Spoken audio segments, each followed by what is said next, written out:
Abraham Lincoln famously said, if I had 6 hours to cut down a tree, I would spend the first 5 sharpening the axe. What Abraham Lincoln was trying to convey is that in preparation, the battle is won. In the sharpening of the tools and in the development of yourself, things become a lot easier to accomplish. I see so many people hustling and going out there with no skills, no refined process, and then they fail. And then they ask themselves, why is it that I haven't been able to accomplish anything great? And you begin to look at their tools and you begin to look at their toolkit, and it's empty. It's unpolished. It's unrefined. If you want to be good at business, there's essential skills that you have to learn before you go into business. Sales, marketing, customer service, logistics, human resources.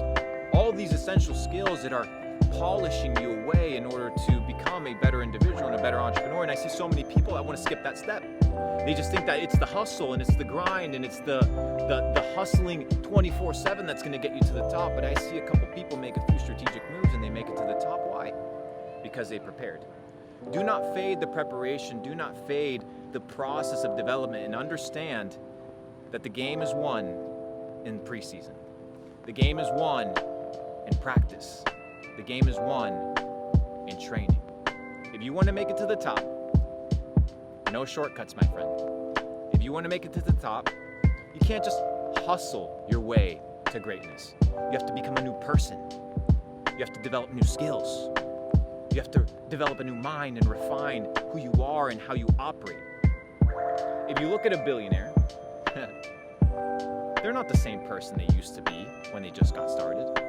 Oh, well, that's obvious, Luke. Yeah, well, what was the process that got them to a billionaire status? That is what you need to learn, and then understand what are the skills that you need to develop in order to, in some way, shape, or form, exemplify a piece of that greatness or a piece of those developed skills. If you want to become a highly proficient athlete, you're going to have to put in the hours.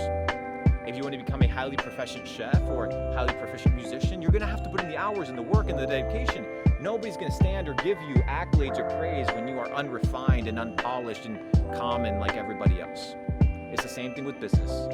It's the same thing with greatness. It's the same thing with accomplishing your goals. Like I said, Abraham Lincoln said if he had 6 hours to cut down a tree, he would spend the first 5 sharpening the axe. And in those first 5 hours, you're going to feel like it's unproductive. You're going to feel like you're wasting your time.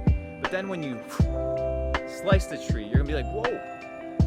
People were telling me that I just had to grind and hustle and just try and chop this thing down, and it wasn't working. But in the process of self-development, in the process of refinement, in the process of polishing yourself, things become easier. If it's hard today, through repetition and through effort, it'll get easier tomorrow. And that process of iteration and polishing and refining and sharpening will lead you to become a better entrepreneur, a better individual, a better person altogether. Sharpen the axe, elevate yourself, and understand that you're not being unproductive. You're not being a person that's wasting time by developing valuable skills. You're becoming